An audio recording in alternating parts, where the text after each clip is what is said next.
Hey everyone, how's it going? Hope you're all doing well out there. Wanted to share a channeled message that my guides have been bringing in as something that pretty much applies to every single human being because it's a natural component of life. Like, it's essentially about dwelling on past mistakes.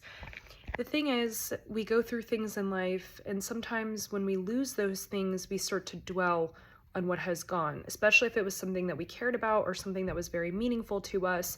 And even more so, depending on the nature of the relationship, whether it's intimate or a friendship or professional, sometimes we might even dwell on our own past mistakes of how we showed up in a situation, or mistakes that we've made within our own interpersonal selves, which means with our own maybe career moves or our goals or things that we've said. You're going to take this how it resonates, and this is a timeless video, as all of my videos are, so if it does resonate with you, take it, and if it doesn't, just leave it behind. But it's something very powerful here about the dwelling, this dwelling energy, this ruminating energy on the past.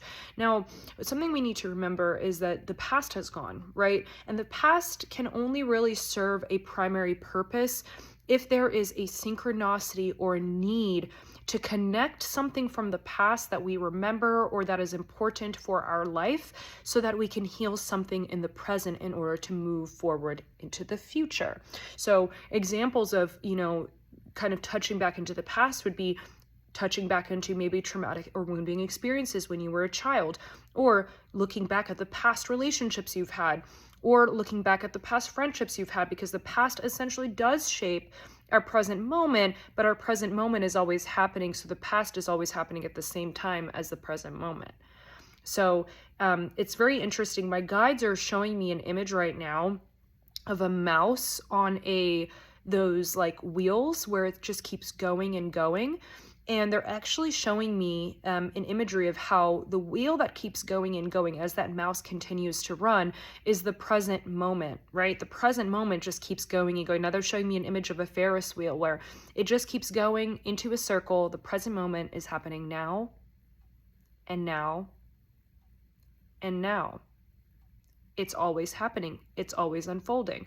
But when we dwell on the past, we're ruminating on the past, not to the effect of working on our own healing and looking at the past as a means to identify what we need to heal within ourselves to move forward in our lives. But instead, when we're dwelling on the past from a place of guilt, shame, just an energy that puts ourselves down, even if you believe you were in the wrong in the situation, you're going to look at it how it is, right? And everyone's situation is specific and unique to you. So again, take what resonates. But even if you think that you were in the wrong, but you're still ruminating and dwelling on those past mistakes, it's something that is not going to serve you, right? When you put this energy of guilt or shame into your reality, you're not allowing yourself to move forward, knowing that actually you only had the tools that you had at the time to show up in that way.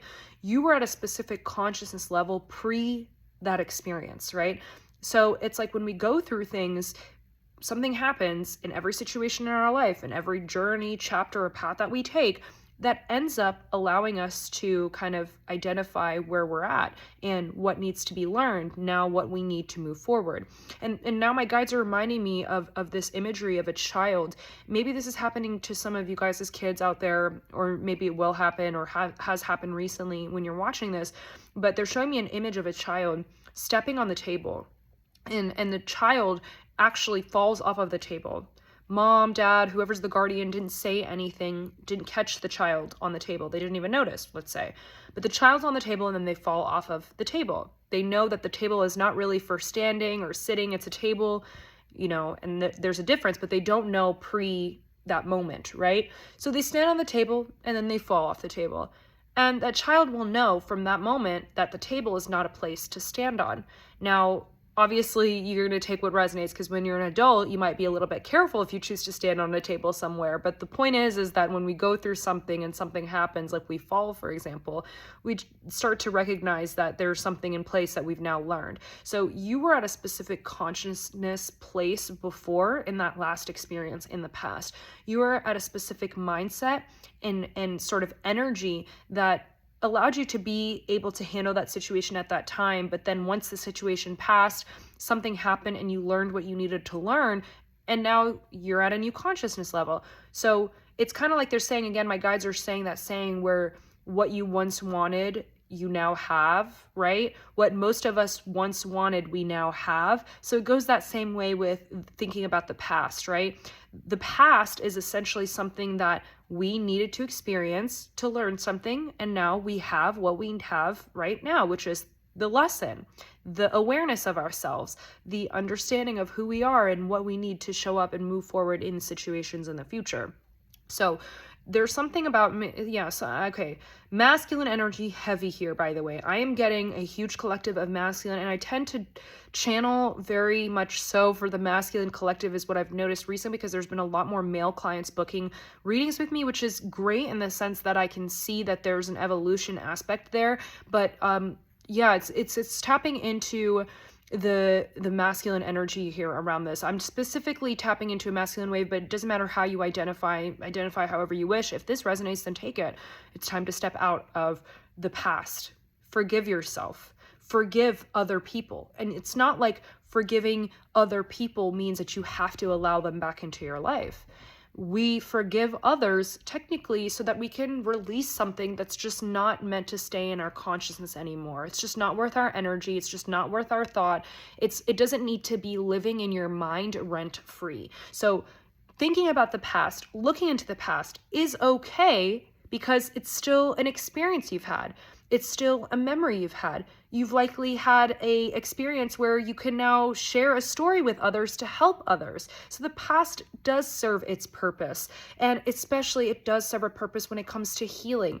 but at the same time, the past, when we dwell on it, when we ruminate on it with thoughts of guilt and shame, with thoughts of what if, why didn't I make a different choice, that is when we are taking away what experience we can have in the present moment, and how we can really experience by like seeing and observing the present moment as well.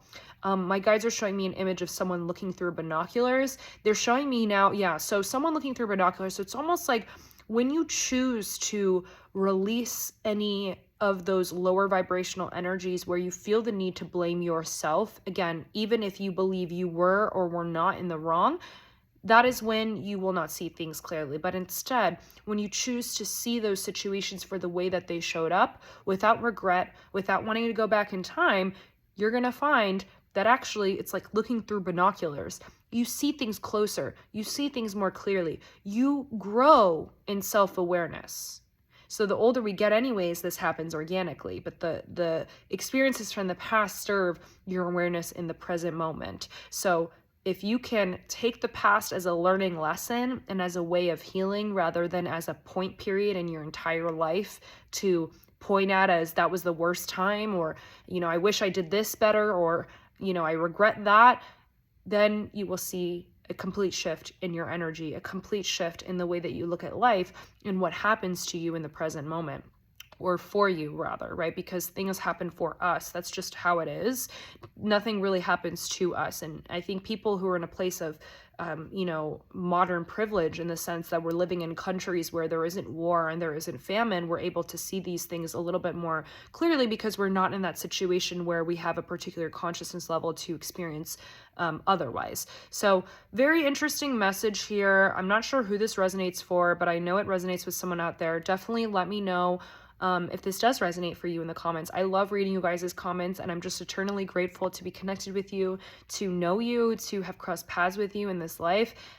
This is just so powerful that you are alive here, and I need you all to understand that, because your existence in the here and now, your existence, the fact that you're alive in general, is contributing to the world changing. By the way, even if you don't feel like you're doing anything to change the world, believe me, you being alive does change the world. So I'm sending you all so much love and light. And if you'd like to book a psychic reading, you can go to the link in my bio, or you can just go to my Calendly, Yaz Yaish. Bye.